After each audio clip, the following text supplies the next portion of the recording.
kita tidak akan dapat surganya Allah.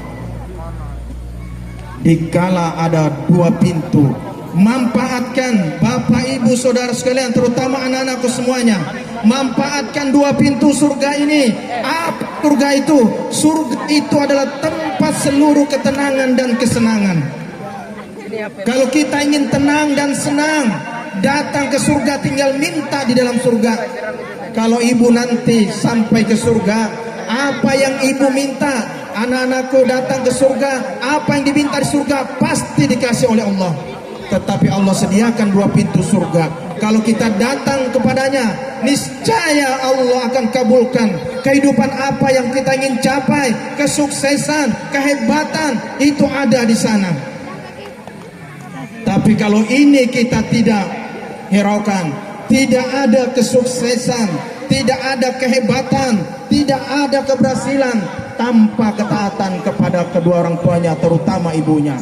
Kalau kita bisa melihat para presiden-presiden kita dari zaman Soekarno, Soeharto, dan terus sampai Jokowi, semuanya adalah orang-orang yang taat kepada orang tuanya, sehingga mereka bisa berhasil menjadi number one di negara kita ini. Ini kuncinya. Sehebat apapun kita, sealim apapun kita, sekaya apapun kita, kita punya keluarga semuanya mondok, semuanya rajin ibadah, semuanya taat beribadah.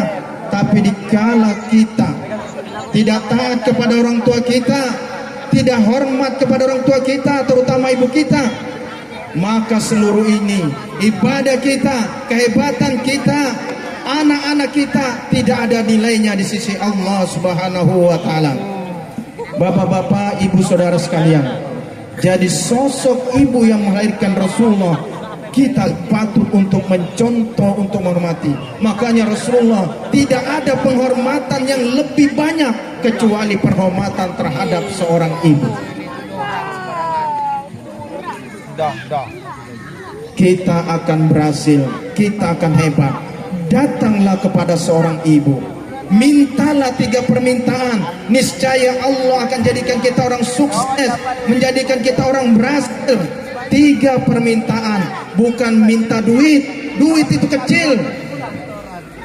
Yang pertama, kita datang kepada orang tua kita, karena dikatakan barang siapa yang datang ke pintu surga meminta 3 permintaan ini, maka akan dikabulkan Allah dalam kehidupan di dunia maupun akhirat. Yang pertama, datanglah kita kepada orang tua kita. Wahai orang tua kami, bapak kami, ibu kami, saya memohon ampun atas dosa-dosa yang pernah saya lakukan kepada kita. Ini yang kita datang minta. Niscaya apabila ibu, bapak kita mengatakan ya ampuni, ini keselamatan kita di dunia sudah dan akhirat. Yang kedua yang kita minta kepada kedua orang tua kita, yaitu minta ridhonya. Wahai ibu, wahai ayah, mohon saya ridhonya, tolong ridhoi saya. Ridhollah wa ridhoi walidain, suktullah wa suktul walidain. Ridhonya Allah tidak akan datang ke seorang kecuali orang tuanya, utama ibunya, meridhoi anak itu.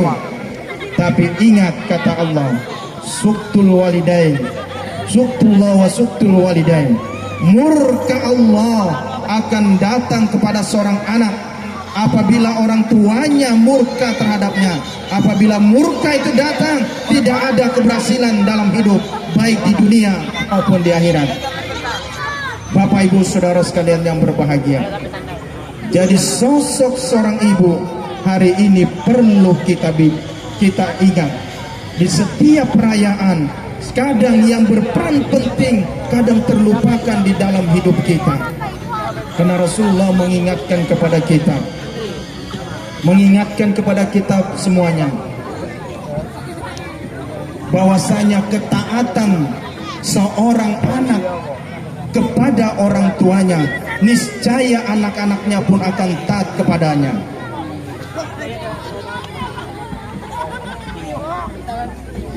Kalau kita sudah taat, niscaya semuanya akan dimudahkan oleh Allah Subhanahu wa taala.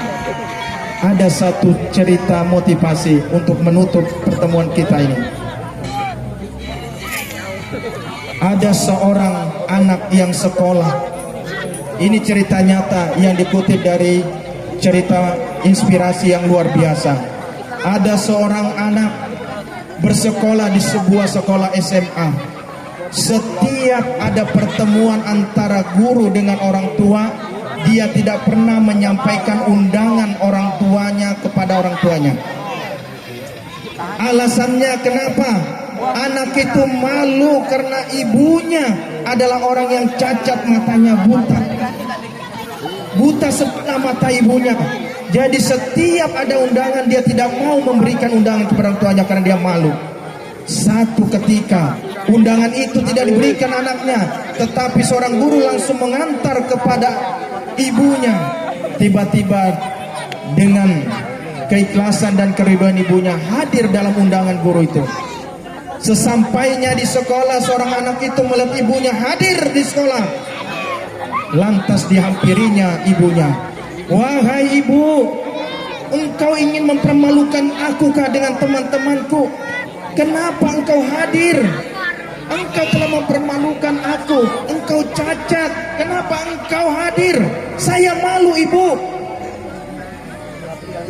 Akhirnya ibunya dengan sedih pulang tanpa ikut rapat karena takut anaknya malu di antara teman-temannya. Singkat cerita, anaknya lulus sekolah SMA, terus melanjutkan sarjana sampai akhirnya kerja di suatu tempat. Tidak lama kemudian ibunya di kampung meninggal dunia. Lama ditinggal di tempat yang lain karena kerjaan yang baik, rasa kangen ingin berjumpa ibunya pun datang. Lantas dia berniat untuk pulang ke kampung untuk menemui ibunya. Singkat cerita, anak itu pulang di kampungnya.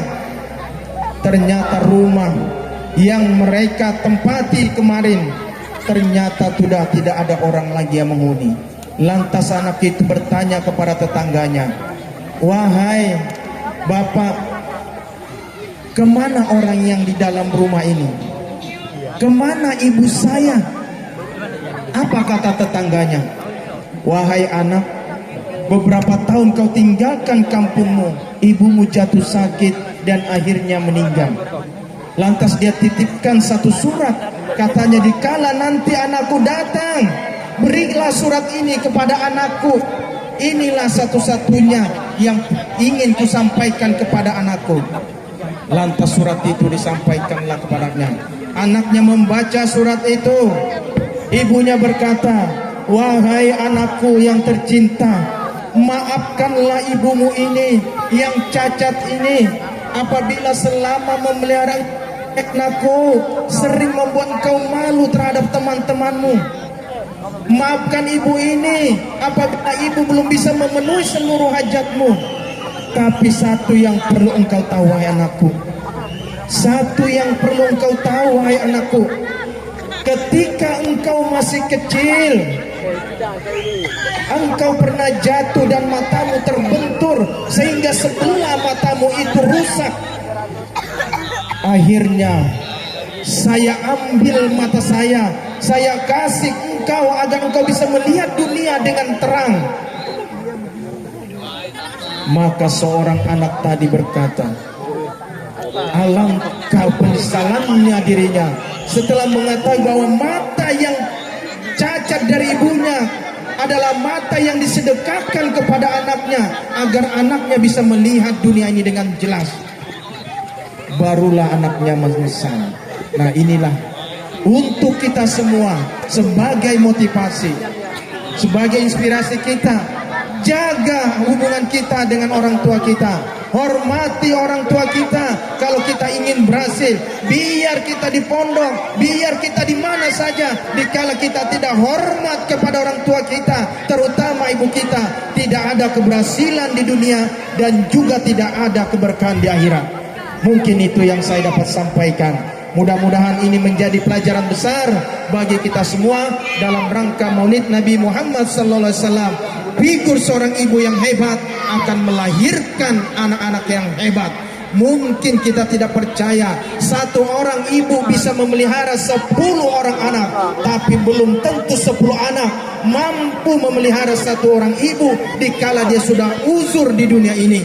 Mungkin kita akan sorong menyorong siapa yang memeliharanya. Dan ini perlu diingat, barang siapa yang memelihara orang tuanya sampai uzur, bahkan sampai meninggal dunia, ini menjadi catatannya, menjadi penjaminnya nanti di surga agar dimudahkan meniti Shiratal Mustaqim untuk masuk ke surganya Allah. Amin, amin ya rabbal alamin.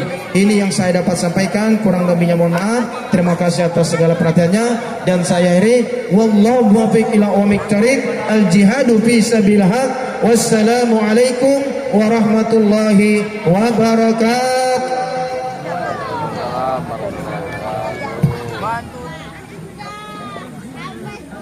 Terima kasih kami sampaikan kepada beliau Bapak Haji Jamiluddin.